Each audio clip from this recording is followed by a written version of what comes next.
Hey folks, Jim Leila here for another exciting episode of Geeking Out. Yes. Thank you for joining us last week for our gigantic Free Comic Book Day episode. Yes. I apologize to the YouTube fans that I had to split it up into 3 parts. It was just so big. It was so big, but if you want to see the full version of it, in full One cut. In one cut, just go over to blip.tv and you'll find it there, or go to iTunes and you'll find it there as well. Yes. So we got a lot of stuff to catch up on, so let's get to it with Smallville, apparently. Yes, because, you know, Free Comic Book Day, we had the Free Comic Book Day special. A couple of books that came out last week kind of flew under the radar, literally. So I brought to you Smallville, Season 11, number 1. That's right. It still should have ended like 5 seasons ago.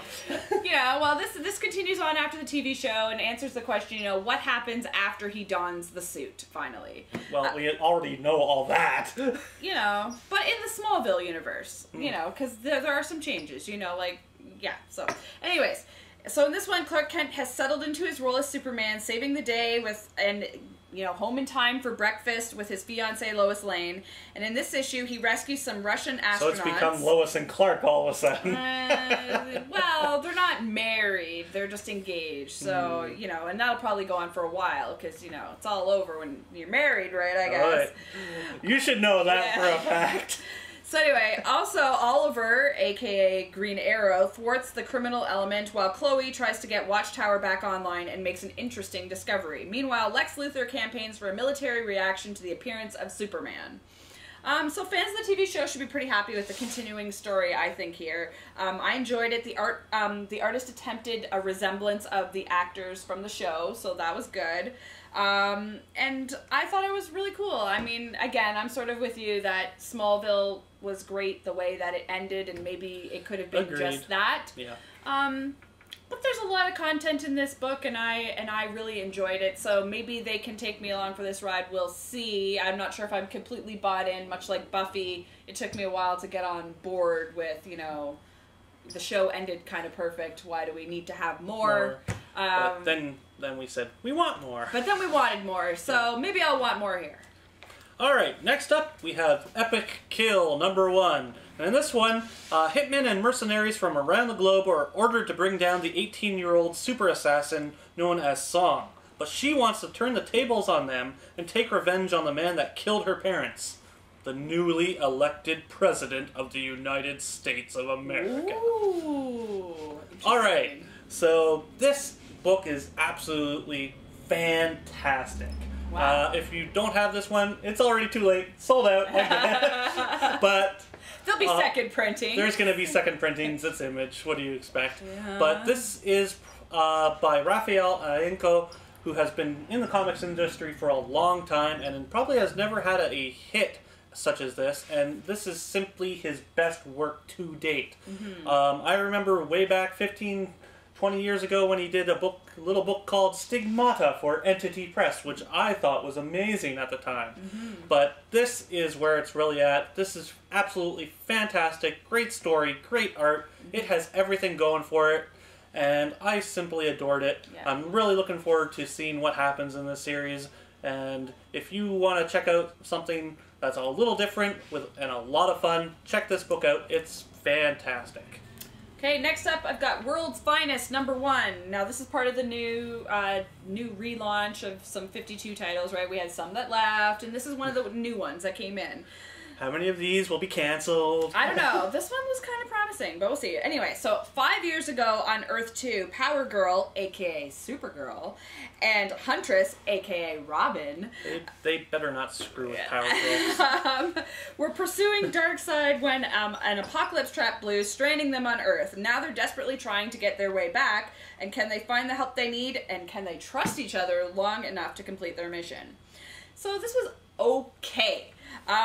Power Girl and Huntress aren't exactly my thing, and never really have been a big draw to me. Like, I liked Huntress as part of, like, Birds of Prey. There's a lot of fanboys and fangirls for Power Girl, though. Yes. So I'm hoping they at least treat her with the proper respect. It seems to be, you know, I don't know, I like the relationship between the two of them. They have this very, like, they they interact well. They tease each other. They, you know, it's kind of cool. Typical girls' night out type thing. Yes, yeah, it does remind me of me and a good friend of mine. Like there were scenes that I was reading that I was like, that brings me back. But anyways, I did like Perez's art in here. That's beautiful, and I do seem to like, you know, the reshaping of some of these characters. So, you know, this could be an interesting one. I don't know how long it's going to stick, you know, and hold the interest for people. It is loosely tied into Earth 2, which is the next book that I'm going to be reviewing. So for a while, it, you know, might be interesting to read both of those. But you'll see when I tell you about Earth 2. All right, next up, we have a book that was a long time coming. It's The Tick, number 100! And in this one, which guest stars Invincible, yes. the evil Martin of Mars plans on destroying the Tick with a multi-dimensional ray gun by bringing the strongest, evilest creature in the known universes. But, instead, he summons Invincible. Nice. Who immediately teams up with the Tick to defeat Martin, but Arthur, the Tick's sidekick, pays the ultimate price in the end. Aww. Alright, so if you're a longtime Tick fan, you're gonna love this. This is hilarious. Mm-hmm. And if you're a fan of Invincible, you're also gonna love it. It's a lot of fun. Mm-hmm. There's a lot of good laughs in this. And yeah, Arthur bites it, sadly. Yeah. But then he shows up at the end. Maybe he's not gone. Not technically gone. Alternate dimension Arthur. Ah. So, yeah, there's a lot of great twists and turns in this book. I've and been watching Fringe. Yeah. But it's a lot of fun, which is a good thing for a book like this, because if it wasn't fun, it wouldn't be worth reading. True. And True. As a longtime fan of the Tick, I was looking forward to this one, because it's been a while since I read the Tick book, pretty much ever since Edlin left the series, but I see that it's in good hands, and I'm quite happy with how this book turned out. Mm-hmm. If you're a Tick fan, check this one out. It's a lot of fun. And it's even got a 20-year retrospective in the back that if you need help catching up, it'll help you out. Okay, so next up, the aforementioned Earth 2. So, in this one, the story opens... Electric Boogaloo. Yes. This opens during the course of the Apocalypse War. Parademons appeared from tubes of energy and light, enslaving the Earth under the command of their leader, Steppenwolf. Yeah. What? That's just the character's name, not the musician. Anyway. No, that would be hilarious. I know. So Superman, Batman, and Wonder Woman saved the Earth, but there's a cost, and now new heroes will emerge with familiar names but different origins. This is a parallel Earth. No! Yeah. So I loved it. It has epic action, beautiful art. I love the differences in the Earth that we're, you know, looking into in the New 52 now and versus this one. There's new ruling gods. There's a Mercury Speed Force. I can't wait to read more. It was just awesome. If any of the titles that are coming out, you know, as part of the new launch are going to survive, I have a feeling it's this one. So jump on board now because it was just so, so cool.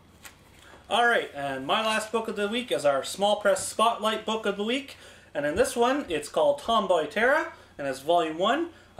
Basically, Tara isn't the most likable. She refuses to act normal, like her roommate, and prefers to spend time with her BFF, Toby. But does she want to be more than friends with him?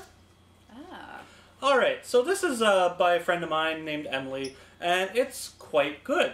The art is a little simplistic, but it really works here, and as the series goes on, you can see the art evolve, which is always a good thing. Mm-hmm. And where this story really shines is the writing. Yeah? The writing is simply wonderful, and you really like the dialogue? The dialogue is Whedon-esque. Oh, nice. It's Whedon-esque. I quite enjoy it. It's a lot of fun, and you really do start to get to know the characters and get to like them. So when things happen, you're going to be either happy, sad, whatever. It really works on an emotional level with the characters involved in this book, and I quite enjoyed it. Mm-hmm. So if you want to check out a little something, check out the link below and pick up Tomboy Terra. I simply adored it. Alright, and I have, before we go to our awesome review of the Avengers. which suck, by the way. I'm kidding. I have a little spotlight for you as well. It's my Night of the Owls spotlight. So I've got 4 books from the Night of the Owls crossover. For those of you who don't know, in the Batman titles, there's this story called Night of the Owls running through, and basically it all happens in one night. Yes. So in Detective Comics number 9, inside Arkham Asylum, Dr. Arkham is trying to keep things business as usual, even though the GCPD has warned him that his name is on a hit list. Highly trained assassins are expected to make an attempt on his life. Woo! And when they do, chaos erupts in the asylum, and Dr. Arkham turns to the Black Mask for help. What? Bad idea. Yeah. Then in Batman number 9, Bruce and Alfred try to defend Wayne Manor from an onslaught by the Talon, and once they are contained, Batman heads out to save targets that are still not accounted for. Jeremiah Arkham, which happened back in Detective Comics number 9, and Lincoln March, which goes on in here. And when Bruce finally arrives, March is dying, but he gives him some important intel on the possible members of the Court of Owls. Note, there's also a Fall of the House of Wayne backup story in here where Jarvis Pennyworth warns his son Alfred about the curse of Wayne Manor and about how he should get as far away from the Waynes as he can. Okay. Interesting. And then in Batman and Robin number 9, Alfred sends Damian to protect Major General Benjamin Burroughs, and we learn a little more about the court's targets and what their endgame might be. And in Batgirl number 9... the only title I care about. we get a look into the backstory of one of the Talon, Mary, and Barbara responds to a police report of a small balloon carrying a bomb and runs afoul of a member of the Talon. Meanwhile, a representative of the Court of Owls visits Commissioner Gordon and threatens to hurt his daughter if he tries to summon Batman. And the GCPD gets attacked, and Batgirl rushes to the aid of her father. So I'm loving this Night of Owls crossover. It's just really cool as a whole. I love the idea. The standout books for me this week were Detective and Batman, which kind of hurts to say because, again, I really like Batgirl and Gail Simone. Yeah. But it's just only loosely fitting into this thing so far for me. Yeah. Agreed on that one. It does very loosely fit into the actual overall storyline for a Night of Yeah, Owls. like if you just looked at it as a Batgirl book. Yeah. Cool. Yeah. And Batman and Robin was just okay. It's like a solo Damian story, which, you know, hit or miss. Yeah. But it does seem to reveal a little larger part of the plot, so that part was good. And I like, the one thing I did like about Batgirl, even though it's only loosely tying in for me, is this story about Mary, the member of the Talon. It was very, very interesting. So if you are not reading Night of the Owls, you really should. I think it is, you know, if you're a Batman fan, it's just... that, and if you're not reading Batgirl, what's wrong with you? Yeah, exactly. You should be reading Batgirl anyway, and Batman. Like, this is where it all started with. It all started in the whole story in the first issues of Batman leading up to this big crossover into all the Batman titles. And it's even going to go into All-Star Western, which I'm very interested in. Although I can see the kernels of that happening in a couple of these books and why that would happen. So I'm very interested to see where it goes. I can't wait. All right. So last week we saw a little movie. Yes. Just a tiny little independent film. I don't think anyone knows about it because it, you know. Yeah, I'm pretty sure no one's seen it.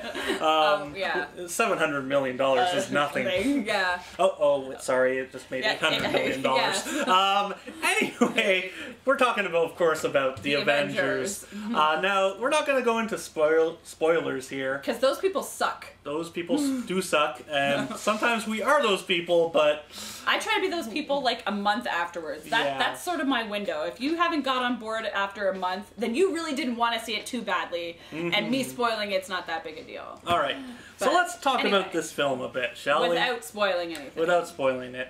I think, in all honesty, it is the perfect culmination of the last 7 or 8 years worth of Marvel films. Absolutely. That led up to this. Yeah. It is simply wonderful. Now, anyone knows me knows that I'm not a superhero guy, but this film was fan-freaking-tastic. It was awesome. Just awesome. I think a lot... No, it's not the best superhero movie ever made, but... I don't know, we could argue that. that certainly the best team one. Definitely the best team one. But because we're never going to see a Justice League film, thank God. yeah, the storyline was great by Zach Penn and Whedon. Yeah. The directing was great. The action scenes were fantastic. I don't think I really needed to see it in 3D, but I did like the worked IMAX on some though. levels. I saw it in was- IMAX 3D. IMAX was and great. Wow. But the 3D was kind of on and off for me. So Yeah, like I really loved it in the beginning. I felt like it's not going to spoil anything to say. It starts with walking up a group of stairs. Yeah. And I felt like I was walking up those stairs. Like I was in the movie, like right from the beginning. So that part was cool. It wasn't a lot of that flying out at your face junk. It wasn't that. So I think that the film had the perfect characters moments. yes, I thought that was great. That each character has, like, if I think about the movie now, a clearly defined scene where it gave them a moment to shine. Exactly. Yeah. And yeah, you get your typical Whedon death, but I'm not spoiling anything. Yeah, well, you have to have consequences for stuff that happens, right? So, exactly. I mean, a world without consequence isn't a real world. So. And how about Mark Ruffalo as Bruce Banner? Oh, loved him. Fantastic. Loved Best him. Bruce Banner yet. I think they finally got the Hulk right in general. Oh, agreed. Like, the appearance of the Hulk, the character of the Hulk. And the scenes that the Hulk is in are hilarious. Some of the best scenes to me. And the interaction between Mark Ruffalo and Robert Downey Jr. in the scenes that they are in together are just magic. Brilliant. Magic. Brilliantly written. Yeah. And yeah, I'm looking forward to what Whedon does next, of course. I mean, Airbud. Yeah. No. I think it's going to be Avengers 2. I'm just saying. Well, that or Dr. Horrible too, but yes. we can dream. Maybe they could have Dr. Horrible 2 play as a short in front of Avengers 2. I don't think that'll happen, but that would be awesome. But though. it would be awesome. That would be awesome. But either that or Dr. Horrible has his like Stan Lee moment-esque appearance in the film. That would be cool. He's the villain they beat up at the start of the film. Yeah. No. Anyways, we digress. Yeah, let's not turn Avengers 2 into a musical, please and thank you. No. But no, if you have not seen the Avengers yet, go see it. It's probably the best movie you're going to see this summer, and there's a lot that I'm looking forward to. Like there the new are Spider-Man, a lot of films new to look Batman forward coming. to. But it was so impressive, and I want to see it again and again. And while you're at it, go see Cabin in the Woods too. I have not seen it, but I've heard good things. Go see it. Go see it? Okay. If you're a Whedon fan, you're going to enjoy it. During the Avengers, just don't forget, for you people who've maybe never seen a Marvel movie, there are things that happen during the credits that you want to see. There's two different ones. One during the credits, one really at the end. You could maybe skip the one at the end, but definitely stay to the mid one in the credits. It's so good. And don't forget, get some shawarma. We'll see you next week.